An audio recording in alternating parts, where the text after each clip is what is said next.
आप सभी भाई बहनों का आध्यात्मिक ज्ञानात्मक चैनल की ब्रह्म मुहूर्त उपदेश कक्षा में एक बार फिर स्वागत है। आज की चर्चा का विषय है सत्संग। वैसे तो देखिए, हम प्रतिदिन ही जो ब्रह्म मुहूर्त उपदेश हो या संध्या बेला संदेश हो, इन दोनों में ही हम प्रत्यक्ष रूप से या अप्रत्यक्ष रूप से देखिए हम सत्संग के ही विषय लेते हैं। अक्सर मैं सत्संग का देखिए अर्थ समझाता हूँ। जब जब हम प्रकृति के 3 गुणों में सत्वगुण का अधिक संग करते हैं, चाहे देखिए बाहरी तल पर चाहे मानसिक स्तर पर, क्योंकि बाहरी स्तर पर तो देखिए इन गुणों के आने का एक समय है। शाम को सूर्य के ढलते ही तमोगुण का आरंभ हो जाता है और लगभग 8 घंटे की स्थितियां तमोगुण की बनी रहती है, जिसमें अलग अलग 3 स्थितियां होती हैं। पहली स्थिति होती है जो गुजरा हुआ रजोगुण होता है, उससे तमोगुण उतना अधिक अभी शक्तिशाली नहीं होता, भले ही प्रधान होता है। फिर उसका अपनी एक स्थिति आती है जिसको घोर तमोगुण कहा जाता है, जिसमें शास्त्रों में कहा जाता है कि मनुष्य को नींद लेनी चाहिए। और अंतिम अवस्था जो तमोगुण की आती है, वो फिर आने वाले जो सतोगुण से वो थोड़ा कमजोर होने लगता है। इसी तरह अब सतोगुण आरंभ हो जाता है। अब सतोगुण प्रधान है। अब सतोगुण तो प्रधान है, लेकिन गुजरा हुआ तमोगुण के कारण वो थोड़ा थोड़ा सा कमजोर रहता है। फिर उसके बाद जो सूर्य निकलने से पूर्व की जो स्थिति आती है, जिस पर हम बार बार अपनी चर्चाएं करते रहते हैं, ब्रह्म मुहूर्त में उठो, ब्रह्म मुहूर्त में उठो, वो एक सतोगुण की अपनी एक शुद्धतम स्थिति होती है, शुद्धतम समय होता है। इसलिए उसको देखिए एक सपेश दृष्टिकोण से ब्रह्म मुहूर्त कहा जाता है। ब्रह्म मुहूर्त परमात्मा के लिए आता है, जिसकी हम बार बार चर्चाएं करते हैं। हम तो देखिए अपनी प्रतिदिन की जो बनने वाली वीडियो है वो केवल और केवल ब्रह्म मुहूर्त में ही बनाते हैं। चाहे वो संध्या बेला ज्ञान कक्षा हो, चाहे वो ब्रह्म मुहूर्त उपदेश हो, इनको हम बढ़ाते केवल और केवल ब्रह्म मुहूर्त में, क्योंकि परमात्मा का वो एक शुद्धतम समय होता है। प्रकृति की ओर से ये एक शुद्धतम स्थिति होती है, जिसमें अनुकूलताएं होती हैं, परमात्मा की अनेकों कृपाएं होती हैं। हालांकि देखिए परमात्मा की कृपा तो देखिए 24 घंटे हर क्षण हम सभी मनुष्यों के ऊपर ही नहीं, प्रकृति के सभी जीवों पे ही बनी रहती है। लेकिन ये प्रकृति का क्योंकि एक अनुकूलतम स्थिति होती है, इसलिए परमात्मा से जुड़ने में सापेक्ष दृष्टिकोण से एक साधारण मनुष्य को भी, चाहे वो तमोगुणी है चाहे वो रजोगुणी है, देखिए सतोगुणी मनुष्य के तो परमात्मा से जुड़ाव लगभग बना ही रहता है। लेकिन राजसी और तामसी, ये दो ऐसी स्थितियां हैं जिनके अंतःकरण में रजोगुण की प्रधानता होती है। और कहीं कहीं देखिए किसी मनुष्य के स्वभाव में, संस्कारों में, कार्य शरीर में एक तामसी संस्कार अधिक बने होते हैं। तब इन सभी मनुष्यों को देखिए अपने अपने स्थितियों के अनुसार फिर भी सापेक्ष दृष्टिकोण से उस सतोगुण में कहो, उस शुद्धतम सतोगुण ब्रह्म मुहूर्त में परमात्मा से जुड़ना एक सरल होता है। लेकिन आज हमारा जो मुख्य विषय है वो देखिए कान की 2 स्थितियों को लेकर है। मैंने देखिए ये चित्र में मनुष्य के एक पूरे शरीर को, स्थूल शरीर का केवल ऊपरी हिस्सा दिखाया है, यानी कि गर्दन से ऊपर की स्थितियां। हालांकि ये बहुत ही एक प्रमुख आपका हमारा शरीर का हिस्सा होता है, क्योंकि इसमें अधिक ज्ञानेंद्रिय तो आपके हमारे इसी हिस्से में ही होती है। क्योंकि 2 आंखें हैं, नाक है, मुंह है, कान है। हालांकि आज का जो हमारा जो मुख्य विषय है वो कान के ऊपर ज्यादा है। और फिर एक हमने मन की स्थिति दिखाई है। अब मन की स्थिति को हमने विशेष रूप से दर्शाया है। अक्सर कभी कभी हमारी कुछ चर्चाएं विशेष रूप से कही जाती है, जिसमें मैं बार बार आप सभी भाई बहनों से विनती करता हूं कि वीडियो को सुनते समय चित्र पर भी ध्यान रखें, क्योंकि चित्र पर ध्यान रखने मात्र से भी आपको मैं जो शब्द मैं बोलता हूँ वो बोले गए शब्द थोड़ी जल्दी समझ में आ जाते हैं। और कभी कभी तो देखिए वो चित्र आपके मन मस्तिष्क पे इस हिसाब से बैठ जाता है कि फिर मनुष्य के वो जीवन भर वो चित्र की एक स्थिति बैठी रहती है। और वो स्थिति विशेष पर जब मनुष्य चिंतन करता रहता है तो उसका परमात्मा से जुड़ना एक आसान हो जाता है। हम तो देखिए प्रतिदिन ब्रह्म मुहूर्त उपदेश और संध्या बेला संदेश में जो भी वीडियो प्रसारित करते हैं, हमारी कोशिश होती है कि हम कुछ चित्रों को कुछ रंगों द्वारा, कुछ चिन्हों द्वारा इस हिसाब से दर्शाएं कि एक साधारण मनुष्य को बात जल्दी समझ में आ जाए। देखिए, शास्त्रों में तो बार बार कहा जाता है कि मनुष्य जोनी देखिए कर्म जोनी है, साधना जोनी है। कहीं भी देखिए भोग जोनी कहा ही नहीं जाता। भोग जोनी तो देखिए मनुष्य से नीचे की जोनियां हैं या मनुष्य से ऊपर की जोनियां हैं। ऊपर की जोनियों का अभिप्राय देखिए विशेष प्रकार के सुखों से लिया जाता है, देवी देवताओं से भी लिया जाता है, और भी कई प्रकार के देखिए अन्य सात्विक जोनियों से लिया जाता है। देखिए, मैं अक्सर अपनी चर्चाओं में ये जो ऊपर की जोनियों के ऊपर कोई विशेष चर्चा नहीं करता। शास्त्रों में भी देखिए, क्योंकि ऊपर की जोनियों को तो एक विशेष प्रकार के सुखों की कहो, स्वर्गों से एक शब्दों से एक परिभाषित किया जाता है। क्योंकि ऊपर की जोनियां हो या नीचे की जोनियां हो, दोनों ही स्थितियों को देखिए भोग जोनी के नाम से कहा गया। कहीं भी देखिए साधना जोनी नहीं कहा जाता, कहीं भी कर्म जोनी नहीं कहा जाता। देखिए, जब मनुष्य जोनी को ही कर्म जोनी और साधना जोनी कहा गया है, केवल और केवल मनुष्य जोनी का ही महत्व है। इसलिए बार बार कहा जाता है कि अपने मिले हुए जीवन में सत्संग करो, सत्संग करो, सत्संग करो, सत्संग करो। क्यों कहा जाता है? ताकि आपका हमारा मिला हुआ जीवन एक सही दिशा पकड़े। जब तक मनुष्य के जीवन में देखिए सत्संग की स्थिति नहीं बनती, तो फिर उसके जीवन में देखिए कुसंग की स्थितियां सहज ही बनने लगती है। उसके पीछे का देखिए एक गणित है। गणित का अभिप्राय, क्योंकि प्रकृति में देखिए ये तीन गुण नित्य बने रहते हैं। इन गुणों के प्रभाव से हम बच नहीं सकते। बचने का एक ही उपाय है कि आपका हमारा जो एक अंतःकरण है, अंतःकरण का अभिप्राय देखिए मन, बुद्धि, अहंकार से होता है। सूक्ष्म शरीर और कारण शरीर की स्थितियों से होता है। जैसा जैसा आपका हमारा कारण शरीर बना होता है, बना क्या होता है देखिए, हम जन्म के साथ ही पहले का एक कार्य शरीर की एक विशेष स्थिति लेकर आते हैं, जिसको आप स्वभाव को, संस्कार को, उनमें तीन गुणों का एक अलग अलग अनुपात होता है। कोई तामसी कहा जाता है, कोई राजसी, कोई सात्विक। इसका अभिप्राय क्या होता है कि उसके अंतःकरण में सतोगुण की प्रधानता है तो रजोगुण की गौणता होगी, और तमोगुण अति गौण की स्थिति में होगा। जब जब हम राजसी कहते हैं तब ऐसी स्थिति विशेष में देखिए उसका रजोगुण प्रधान स्थिति में होता है, तमोगुण गौण स्थिति में होता है, और सतोगुण अति गौण की स्थिति में होता है।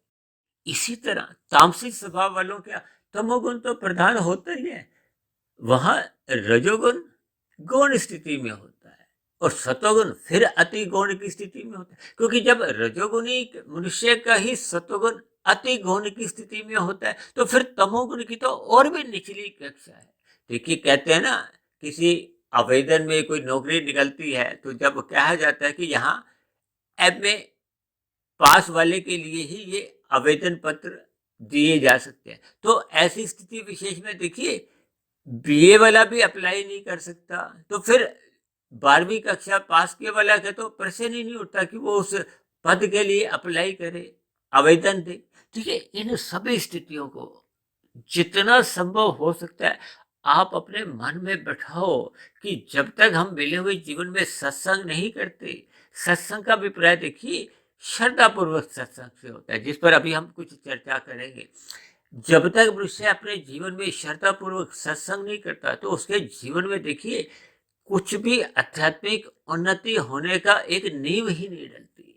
हालांकि ऐसे स्पष्ट शब्द सुनने से कभी कभी मनुष्य नाराज भी हो जाता है, बुरा मान जाते हैं। लेकिन ये सभी स्थितियां देखिए एक गणित की है। गणित का अभिप्राय है कि देखिए जब जब हम सतोगुण का संग नहीं करते, सतोगुण से हम विमुख हो जाते हैं, परमात्मा से विमुख हो जाते हैं, सत्संग करते नहीं, ब्रह्म मुहूर्त में सोए रहते हैं, तब ऐसी स्थिति विशेष में आपके हमारे अंतःकरण में जो पहले के गुण बने होते हैं, उन्हीं गुणों के बहाव में फिर अब जो नए प्रकृति के जो प्रतिदिन के जो एक तीन गुण आते हैं, उन गुणों में जैसा जैसा बहाव आता है, फिर हम उन बहाव में ही अपने आप को बहने देते हैं। फिर आपका हमारा अपने शरीर के ऊपर कहो, मन के ऊपर, यानी कि स्थूल शरीर, सूक्ष्म शरीर और कार्य शरीर पे कोई नियंत्रण नहीं होता। यानी हम सभी भाई बहनों को अपने मिले हुए जीवन के महत्व को समझना चाहिए। ये परमात्मा द्वारा दिया गया एक अनमोल उपहार है। इस उपहार का हमें सदुपयोग करना है। यदि हम इस मिले हुए उपहार का सदुपयोग नहीं करते, सत्संग नहीं करते, परमात्मा से जुड़ने का मन नहीं बनाते, तो फिर ऐसी स्थिति विशेष में जैसे जैसे हम अपने कारण शरीर में स्वभाव को, संस्कार जैसे जैसे लेकर आए हैं, फिर वैसे वैसे ही आपके हमारे जीवन की एक दिशा बनने लगती है। दिशा का मतलब क्या है कि जिनका रजोगुण में एक स्वभाव बना हुआ है, वो दिन में रजोगुण की क्रियाओं में और अधिक लिप्त होते हैं। वो दिन भर भाग दौड़ करते हैं। 2 के 4 बनाओ, 4 के फिर 40, फिर 4,000 लाख करोड़, यानी कि वो अपने जीवन में रजोगुण की प्रधानता बनाए रखते हैं। भले ही शास्त्रों में कहा गया है कि धन कमाने पे कोई किसी भी प्रकार का प्रकृति दंड नहीं देती, सरकार भी दंड नहीं देती, बशर्ते हम धर्मानुसार धन कमाएं, तो आपको प्रकृति भी दंड नहीं देती। और सरकार को यदि आप कमाए गए धन पे आयकर दे देते हो, तो सरकार भी आपके विरुद्ध कोई चालान नहीं करती, कोई मुकदमा दायर नहीं करती। लेकिन यहाँ विचार करने लायक बात है कि जब हम अधिक धन कमाते हैं, तो इसके पीछे का कारण क्या होता है कि आप और हम अपनी भोग इच्छाएं अधिक बना लेते हैं।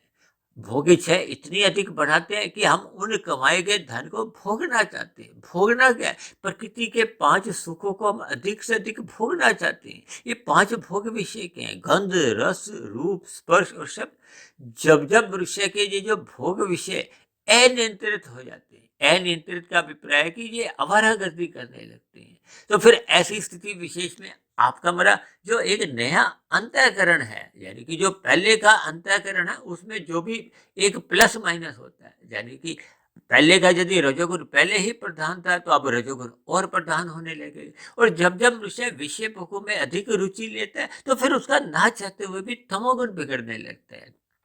अधिक भोग आपके मरे स्थूल शरीर की आयु घटाते हैं, वो प्रमाद की स्थितियां लाते हैं। ये दोनों ही स्थितियां, प्रमाद की स्थितियां हो या आपके स्थूल शरीर पर रोग की स्थितियां बनने लगती हैं, ये दोनों ही स्थितियां आपको हमें सत्संग करने से रोकती हैं। रोकने का अभिप्राय कि आपके हमारे सत्संग होता नहीं। हालांकि शास्त्रों में तो ऐसा भी कहा गया कि रजोगुणी मनुष्य का सत्संग बेमन से होता है, केवल सतोगुणी मनुष्य ही श्रद्धा पूर्वक सत्संग करते हैं। और तामसी मनुष्य तो देखिए सत्संग करते ही नहीं। करते नहीं का अभिप्राय तो आज हमने देखिए वीडियो के चित्र में देखिए 2 स्थितियां दर्शाई।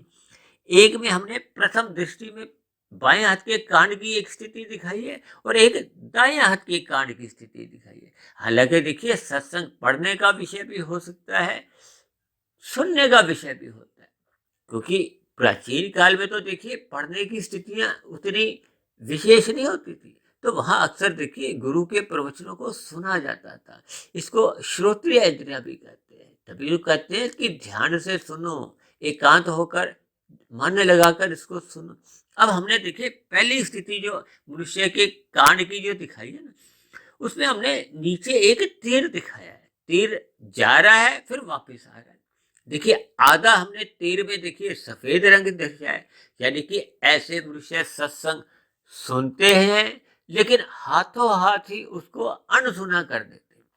कभी कभी हम घर परिवार में अपने बच्चों को कहते हैं ना, तुम मेरी बात को अनसुना कर देते हो, यानी कि वो सुनते नहीं है, ध्यान से नहीं सुनते और बात को अंदर अपने कानों के भीतर ले जाते ही नहीं है। इसी को ही मैंने देखी चित्र द्वारा एक तामसी स्थिति दर्शाई है। तामसी स्थिति का अभिप्राय है कि हम कानों द्वारा अंदर जाने ही नहीं दे रहे। इसका अभिप्राय देखिए एक भावार्थ रूप में आप यूं भी समझ सकते हो कि तामसी मनुष्य सत्संग करते ही नहीं है। वो सत्संग की बात को सुनकर राजी ही नहीं होता। जहां कहीं भी सत्संग की बात चल रही हो, परमात्मा के विषय पर कुछ चर्चा हो रही हो, वो वहां से उठकर चले जाता है। इनका देखिए भावार्थ इतने ही है कि हम कानों के अंदर जाने ही नहीं देते। इन सभी स्थितियों को देखिए मैंने बहुत ही ध्यान से एक चित्र बनवाया है। ये चित्र बनवाने के पीछे मेरा एक ही संदेश है कि मनुष्य को अपने मिले हुए जीवन में इस स्थिति विशेष से बचना होगा। अन्यथा देखिए जब तक सत्संग अंदर ही नहीं जाता, अभी तो देखिए राजसी स्थिति भी नहीं है, यानी कि जब जब मनुष्य तामसी बना रहता है तो उसके जीवन में तो देखिए पाप कर्म होते ही रहेंगे, क्योंकि तामसी मनुष्य अपने जीवन में छल कपट ठगी हेरा फेरी करता ही रहता है। तब ऐसी स्थिति विशेष में उसको यदि सत्संग सुनने को नहीं मिलता, उसको कर्मफल सिद्धांत की स्थितियों का बोध नहीं होता, ज्ञान नहीं होता, तो फिर वो अपनी रोजमर्रा की जिंदगी में अनेकों पाप करता रहता है। अब पाप कर्म करते करते उसका कर्माशय फिर बिगड़ जाता है। बिगड़ने का अभिप्राय क्या है कि संचित कर्मों में देखिए वो जो पुण्य कर्मों की स्थिति तो लगभग समाप्ति की ओर होती है, कम रह जाती है। तब ऐसी स्थिति विशेष में मरने के बाद देखिए अधोगति की स्थितियां बनने लगती। देखिए ये तो एक साधारण सा गणित है। शास्त्रों में बार बार कहा गया है कि मनुष्य योनि तभी मिलती है जब संचित कर्मों में मरते समय पाप और पुण्य कर्मों की कम से कम तुल्यता होती है, या पुण्य कर्मों की अधिकता होती है और मनुष्य योनि में ही आने की एक इच्छा बनी रहती है। क्योंकि मनुष्य योनि एक कर्म योनि के साथ साथ साधना योनि है। मनुष्य योनि पाकर हम जन्म मरण के बंधन को एक तोड़ सकते हैं। तोड़ नहीं भी सकते तो कम से कम हम उसको कमजोर करते करते हम वैसी उस पूर्ण स्थिति की ओर जा सकते हैं। हम परमात्मा के सम्मुख होने की अपनी स्थिति मजबूत कर सकते हैं। तो इसलिए मेरी आप सभी भाई बहनों से विनती है कि जो जो मनुष्य देखिए सात्विक हैं, ऐसे सभी सात्विक मनुष्यों को भी समाज में सत्संग का प्रचार करना चाहिए। इसलिए मैं बार बार अक्सर अपनी चर्चा के अंत में कभी कभी बोल देता हूँ कि इन बनी हुई सात्विक वीडियो को आप अधिक से अधिक भाई बहनों में शेयर करें। इसका एक ही अभिप्राय है कि समाज में सतोगुण का विस्तार हो। सतोगुण का विस्तार होने से ही हम सभी भाई बहनों का सुखमय जीवन बीतेगा। भले ही देखिए बाहरी स्थिति में तो कलयुग की स्थिति बढ़ती जा रही है। अभी कलयुग की तो देखिए आयु 4,32,000 वर्ष बताई गई है, जिसमें मात्र अभी 5,120-25 वर्ष ही बीते। तो अभी तो कलयुग की बहुत लंबी आयु शेष है। लेकिन हमें देखिए प्रयास करते रहना होगा। परमात्मा की ओर हमें अपनी यात्रा आरंभ करनी ही होगी। तो इसलिए ये जो तामसी स्थिति है, इससे मनुष्य को देखिए बचना चाहिए। अब दूसरी स्थिति में मैंने देखिए दाएं हाथ में भी एक कान की स्थिति दिखाई है। ये देखिए राशि स्थिति है। राशि स्थिति का अभिप्राय क्या है कि देखिए बाएं हाथ के कान से हमने बात सुनी, लेकिन उसको श्रद्धापूर्वक जब हम नहीं सुनते तो वो कुछ देर बाद वो देखिए जैसे बाएं हाथ से सुनने से फिर दाएं हाथ से यदि वो बात सुनी गई निकल जाती है, उड़ जाती है, समाप्त हो जाती है, कमजोर हो जाती है। किन्हीं भी स्थितियों से देखिए मैं एक चित्र में कुछ समझाने का मैंने एक प्रयास किया है। ये रजोगुनी मनुष्य की स्थिति होती है कि उसके मन में ज्ञान टिकता नहीं है। टिकने का मतलब यह है कि उसका सत्संग श्रद्धा पूर्वक नहीं होता। ऐसे राशि मनुष्य सत्संग करते हुए देखिए दिखाई तो देते। हालांकि शास्त्रों में तो देखिए राशि मनुष्य की भी प्रशंसा की गई है कि वो सत्संग करता है, क्योंकि बेमन से सत्संग करने से भी देखिए आपके हमारे मन में एक सात्विक स्थिति बनने की एक स्थितियां उस दिशा की ओर बनती है। आज बेमन से सत्संग कर रहा है तो धीरे धीरे उसका सत्संग में मन देखिए लगने लगता है। अक्सर मैं देखिए बेमन के सत्संग को नर्सरी के बच्चों से जोड़ता हूँ, प्ले स्कूल के बच्चों से जोड़ता हूँ। अब प्ले स्कूल के बच्चे देखिए या नर्सरी कक्षा के बच्चे आरंभिक स्थितियों में रोते धोते जाते हैं, लेकिन कोई 10वीं कक्षा की क्लास में जब जाता है, स्कूल में जाता है, 12वीं कक्षा में जाता है या कॉलेज में जाते हैं पढ़ाई करने या और ऊंचे संस्थान में पढ़ते हैं, तो क्या कोई रोते धोते जाता है घर? ऐसी स्थितियां नहीं होती। तो देखिए ये तो आरंभिक स्थितियों में नर्सरी कक्षा है या पहली क्लास है, ये एक समझाने के लिए। देखिए शास्त्रों में भी विभिन्न प्रकार के कर्म कांडों का उल्लेख आता है। इन कर्म कांडों को भी जब हम लोभ से या भय से करते हैं तो आपका मेरा शुभ संस्कार नहीं बनते।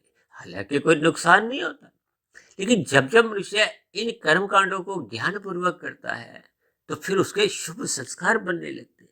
मैं तो अक्सर इन कर्म कांडों को भी करते रहने की सलाह देता हूँ ताकि आपका बड़ा एक क्रमिक विकास हो। जैसे देखिए विद्यार्थी पहली कक्षा पास करता है, फिर दूसरी में जाता है, फिर दूसरी कक्षा पास करता है, तो तीसरी, चौथी, पांचवी, धीरे धीरे वो एक भौतिक शिक्षा का ज्ञान उसका बढ़ता जाता है। ठीक इसी तरह आध्यात्मिक कक्षाएं।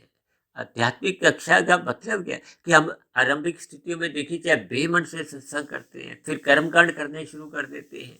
फिर कर्मकांड देखिए भले ही आरंभिक स्थितियों में लोभ या भय से होते हैं। ये जो हर 6 महीने बाद नवरात्रे आते हैं, या श्राद्ध पक्ष आता है, और भारत जैसे देश में तो दूसरे तीसरे पांचवें दिन कोई ना कोई ऐसा पर्व मनाया जाता है। ये सभी स्थितियां आपके हमारे जीवन में देखिए सात्विक स्थिति मजबूत करती है, फिर धीरे धीरे मन टिकने लगता है। देखिए मैंने राजसी मनुष्य के कांड की स्थिति केवल इतनी ही दर्शाई है कि वो श्रद्धापूर्वक सत्संग नहीं करता, यानी कि वो कान से सुनता तो है, तामसी मनुष्य तो देखिए सुनता ही नहीं है, सत्संग करता ही नहीं है। उस दृष्टिकोण से ये राजसी मनुष्य की स्थिति बहुत ही अच्छी मानेगी। लेकिन उस अच्छी से भी एक मैंने तीसरी स्थिति देखी, नीचे की तरफ दिखाई है मन की स्थिति। मन का अभिप्राय है कि आपके हमारे हृदय में वो सत्संग बैठे। जब हम श्रद्धापूर्वक सत्संग करते हैं तो फिर सत्संग करने के बाद जब जब आपको हमें समय मिलता है उस पर हम विचार करते हैं, मनन करते हैं। ये मनन बार बार करते रहने से वो अभ्यास इतना लंबा होता है कि फिर वो आपके सूक्ष्म शरीर से वो कारण शरीर में आपकी स्थितियां मजबूत होने लगती। इसका अभिप्राय क्या है कि पहले के जो कारण शरीर में आपके सात्विक संस्कार बने हुए थे, जो शुभ संस्कार बने हुए थे, उनमें और अधिक वृद्धि होती है। पहले के बने हुए शुभ संस्कारों में एक मजबूती आने लगती है, और वहीं दूसरी ओर देखिए पहले के जो अशुभ संस्कार हैं, बुरे संस्कार हैं, वो धीरे धीरे कमजोर होने लगते हैं। देखिए आरंभिक स्थितियों में बुरे संस्कार कमजोर होते हैं, फिर धीरे धीरे वो एक समाप्ति की ओर जाते हैं। समाप्ति का अभिप्राय क्या, देखिए जैसे एक सफेद रंग है, एक काला रंग है। अब सूर्य सुबह जब निकलता है तो धीरे धीरे वो अंधकार भागने लगता है। ठीक इसी तरह जब हम काले रंग के ऊपर देखिए सफेद रंग एक बार करते हैं, दो बार करते हैं, तीन बार करते हैं, जैसे हम घरों में देखिए सफेदी करते हैं, पहले यदि कोई और रंग है, हालांकि देखिए काला रंग तो किसी के घर के कमरे में नहीं होता, लेकिन एक समझने के लिए कि हमने जब रंग बदलना होता है तो नए रंग को हम बार बार करते हैं, एक बार दो बार। देखिए सफेद रंग अपना असर धीरे धीरे दिखाता है, उसको आप सत्संग से जोड़ सकते हो। ये सत्संग का जो असर भी है ये धीरे धीरे करता है। इसीलिए तो शास्त्रों में देखिए बार बार कहा गया है, निरंतर श्रद्धापूर्वक सत्संग करो। देखिए श्रद्धापूर्वक शब्द भी लगाया है और निरंतर शब्द भी लगाया है। और हमारी तो देखिए वीडियो के स्क्रीन के नीचे भी यही शब्द लिखा होता है ना कि निरंतर श्रद्धापूर्वक सत्संग करो।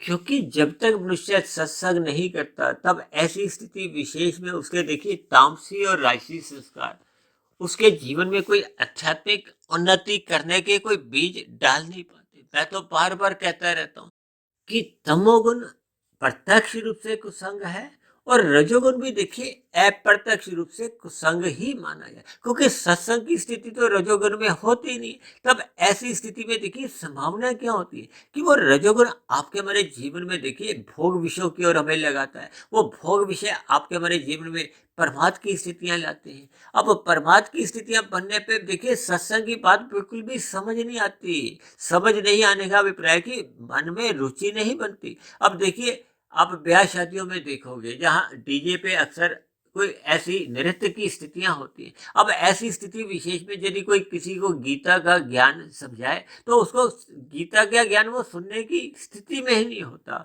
वो उसको महत्व ही नहीं देगा, क्योंकि वो प्रमाद की स्थिति में है। प्रमाद की स्थिति अंतोगत्वा आपको मैं देखिए आलस्य में ले आती है, अज्ञानता में ले आती है। तब ऐसी स्थिति विशेष में हमें जो भोग विषयों की जो एक लोलुपता होती है, जब भोग विषयों का जो हम व्यसनी बढ़ चुके होते हैं, वो भोग विषयों के वेग आपको मैं फिर पाप करने को बाध्य कर देते हैं। और जब जब मनुष्य देखिए छल कपट ठगी हेरा फेरी करते हुए अनीतिगत कार्य करने लगता है उन भोग विषयों से बाध्य होते हुए, तो फिर उसके जीवन में तमोगुण आ जाता है। देखिए कुल मिलाकर ये रजोगुण और तमोगुण ये दोनों पड़ोसी कहे गए हैं। इन सभी स्थितियों पर देखिए हम अक्सर हमने कितनी ही वीडियो आज तक बनाई है, इन सभी स्थितियों के हमें भावार्थ समझने होंगे। कभी कभी मनुष्य देखिए शब्दों को बीच में से पकड़ लेता है और उस पर अपने कई प्रश्न की बौछार करनी शुरू कर देता है। तब ऐसी स्थिति विशेष में उसके जीवन में कोई आध्यात्मिक उन्नति नहीं होती। मनुष्य जो नहीं हमें आपको देखिए आध्यात्मिक उन्नति करने के लिए मिली है। भौतिक उन्नति तो देखिए मरने के साथ ही समाप्त समझी जाती है। इसलिए मेरी आप सभी भाई बहनों से विनती है कि मिले हुए जीवन में हमें आध्यात्मिक उन्नति करने के लिए श्रद्धापूर्वक सत्संग करना चाहिए। हालांकि देखिए राजसी मनुष्यों का सत्संग की कहीं भी शास्त्रों में निंदा नहीं की गई। लेकिन ये एक आरंभिक स्थितियां होती है। मनुष्य को निरंतर सत्संग करते रहने से फिर वो रजोगुण से वो सतोगुण की स्थितियां बनने लगती है। इसलिए मेरी आप सभी भाई बहनों से विनती है कि निरंतर अपने जीवन में सत्संग करते रहिए, ब्रह्म मुहूर्त में उठने का अपना एक स्वभाव बनाइए, संस्कार जगाइए, ताकि परमात्मा का जो एक सूक्ष्म यथार्थ ज्ञान है, कर्म फल सिद्धांत है। क्योंकि आरंभिक स्थितियों में देखिए पाप कर्म छुड़वाने के लिए पुण्य कर्म करने की सलाह दी जाती है। फिर पुण्य कर्मों में भी देखिए विशेष प्रकार के सात्विक पुण्य कर्म करने की सलाह दी जाती है। फिर धीरे धीरे उन पुण्य कर्मों में भी देखिए सकामता छुड़वाकर निष्कामता लाई जाती है, यानी कि निष्काम कर्म करने की प्रेरणा दी जाती है, जिसको भगवान श्री कृष्ण ने गीता में अर्जुन को माध्यम बनाते हुए उसके 5 घोड़ों की जो लगाम अपने नियंत्रण में रखते हुए यही एक संदेश दिया है कि हमें अपने मिले हुए जीवन में रजोगुण को सर्वप्रथम नियंत्रण में रखना है। फिर सात्विक स्थिति मजबूत करते करते फिर हमें आध्यात्मिक उन्नति करनी है। आध्यात्मिक उन्नति करने का अभिप्राय क्या है कि कारण शरीर में हमने राजसी और तामसी, देखिए तामसी संस्कारों को मल कहा जाता है, राजसी संस्कारों को विक्षेप कहा जाता है। ये मल और विक्षेप को हमने देखिए हटाना है। हटाने का अभिप्राय है कि जैसे जैसे कारण शरीर से अशुद्धियां समाप्त होगी तो आत्मा के ऊपर जो एक आवरण था वो हटने लगेगा, तो आत्मा अपने मूल प्रकाश में आ जाती है। मूल प्रकाश में आने पे आत्मा का तो पहले से ही स्वभाव था कि वो परमात्मा के सम्मुख रहती है, क्योंकि वो एक चेतन तत्व है, उसका प्रकृति के विषय भोगों से कोई लेना देना नहीं। वो तो जब जब आत्मा का प्रकाश इन राजसी और तामसी स्थितियों से आवृत हो जाता है, वो अज्ञानता में आ जाती है। अज्ञानता की स्थितियों में उसको ये विषय भोगों में रुचि बन जाती है, क्योंकि परमात्मा से उसकी विमुखता होगी। इन सभी स्थितियों को, यानी कि कारण शरीर, सूक्ष्म शरीर, स्थूल शरीर के संबंधों को हमें समझना होगा। इन 3 गुणों के खेल को हमें समझना होगा और अपने मिले हुए जीवन में सत्संग करना होगा। सत्वगुण का अधिक से अधिक संग करना होगा और जहाँ तक संभव हो हमें ब्रह्म मुहूर्त में उठना चाहिए। ये सभी स्थितियाँ जब आपके हमारे जीवन में निरंतर बननी आरंभ हो जाती है, तो फिर मनुष्य के जीवन में एक आध्यात्मिक उन्नति सहज ही होने लगती है, जो कि मरने के बाद आपको हमें अधोगति से भी बचाती है और पुनः मनुष्य योनि की प्राप्ति दिलवाने में सहायक होती है। यानी कि मनुष्य को फिर एक नया अवसर मिलता है आध्यात्मिक उन्नति करने का। तो ये निरंतर जब हम आध्यात्मिक उन्नति में आगे बढ़ते जाते हैं तो एक ऐसी स्थिति बनती है जब हम अपने कारण शरीर को स्थूल शरीर के रहते रहते समाप्त कर लेते हैं, यानी कि अज्ञानता के कहो, तामसी राशि जो एक मल रूपी संस्कार होते हैं उनको समाप्त कर देते हैं।